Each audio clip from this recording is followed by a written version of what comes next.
ભારતનો સૌથી ભવ્ય મેળો કુંભ છે, જે દર 12 વર્ષે આયોજિત થાય છે. વર્ષ 2025માં પ્રયાગરાજમાં મહાકુંભનું આયોજન કરવામાં આવી રહ્યું છે, જે 13 જાન્યુઆરીથી શરૂ થઈ રહ્યો છે.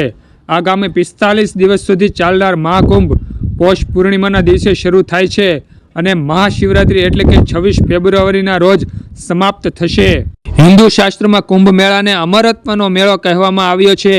એટલા માટે કુંભ મેળામાં લાખો ભક્તો આ પવિત્ર સ્થળે સ્નાન કરવા માટે આવે છે, જેથી તેઓ પોતાના આત્માને શુદ્ધ કરી શકે. મહાકુંભમાં વિશ્વભરના સંતો, ઋષિઓ અને ભક્તો પવિત્ર ડૂબકી લગાવે છે. કુંભ મેળામાં શાહી સ્નાનનું વિશેષ મહત્વ છે. ચાલો જાણીએ પહેલો મહાકુંભ ક્યાં યોજાયો હતો અને તેનાથી સંબંધિત રસપ્રદ તથ્યો વાંચો. મહાકુંભનો ઇતિહાસ ખૂબ જૂનો છે.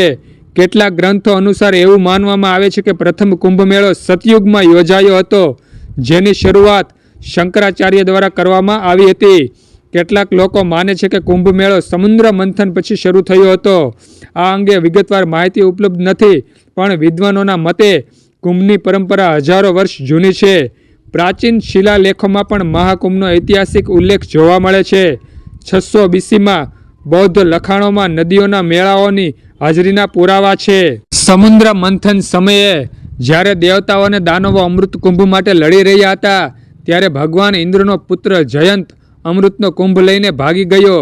રાક્ષસો પણ ઘડો લેવા માટે તેમની પાછળ દોડ્યા. આ સમયગાળા દરમિયાન દેવતાઓ અને રાક્ષસો વચ્ચે યુદ્ધ થયું. જ્યારે જયંત અમૃત કળશ લઈને ભાગ્યો હતો, ત્યારે અમૃત કળશના કેટલાક ટીપા આ 4 સ્થળોએ પડ્યા જ્યાં આજે મહાકુંભનું આયોજન કરવામાં આવ્યું છે. ત્યારથી પ્રયાગરાજ, ઉજ્જૈન, નાસિક અને હરિદ્વારમાં કુંભ મેળાનું આયોજન કરવામાં આવે છે. શાહી સ્નાન એટલે મનની અશુદ્ધિઓ દૂર કરનાર સ્નાન. મહાકુંભનું પ્રથમ શાહી સ્નાન 14 જાન્યુઆરી 2025ના રોજ યોજાશે. શાહી સ્નાન દરમિયાન નાગા સાધુઓ પહેલા સ્નાન કરે છે. આ પછી સામાન્ય લોકો સ્નાન કરી શકશે.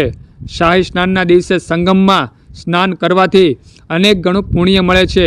એટલું જ નહીં, શાહી સ્નાનના દિવસે સ્નાન કરવાથી વ્યક્તિ આ જન્મમાં પાપોની સાથે પાછલા જન્મના પાપોમાંથી પણ મુક્તિ મેળવે છે.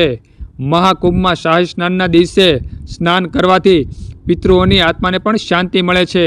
તો ભક્તો, આવો તો સુંદર શાહી સ્નાનનું મહત્વ અને જૂની રોચક વાતો. જો વિડીયો ગમ્યો હોય તો વિડીયોમાં હર હર મહાદેવ, હર ઓમ નમઃ શિવાય લખજો અને વિડીયો બીજા શિવ ભક્તોને, બીજા હિન્દુ સનાતન ધર્મના લોકોને શેર કરી દેજો. બધા ભક્તોને મારા હર હર મહાદેવ, હર અને ઓમ નમઃ શિવાય.